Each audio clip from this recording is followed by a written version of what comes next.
మన భారతదేశంలో తెలుగు సంస్కృతికి సాంప్రదాయాలకు ఒక విశిష్ట స్థానము ఉన్నది. అందులో సంక్రాంతికి ప్రత్యేకత ఉన్నది. అటువంటి సంక్రాంతి పండుగను మన సంస్కృతి సంప్రదాయాలు ప్రతిబింబించే విధంగా పాలకొల్లు నియోజకవర్గంలో సంక్రాంతి సంబరాలు అత్యంత వైభవంగా నిర్వహించబడుతున్నాయి.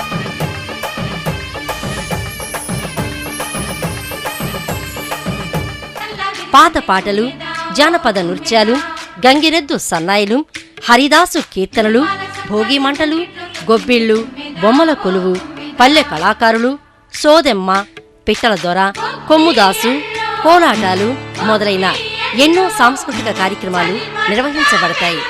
ఈ కార్యక్రమాలను అందమైన రంగవల్లులతో స్వాగతం పలకడానికి మహిళలకు ముగ్గుల పోటీలు నిర్వహించి ఇందు ప్రథమ బహుమతిగా 10,000 రూపాయలు, ద్వితీయ బహుమతిగా 5,000 రూపాయలు, ఇక తృతీయ బహుమతిగా 3,000 రూపాయలు, అలాగే కన్సోలేషన్ బహుమతులు కూడా ఇవ్వబడును. రండి, పాల్గొనండి, తెలుగు సంస్కృతిని చాటి చెప్పండి. మీ డాక్టర్ నిమ్మల రామానాయుడు గారు, శాసనసభ్యులు, పాలకొల్లు నియోజకవర్గం.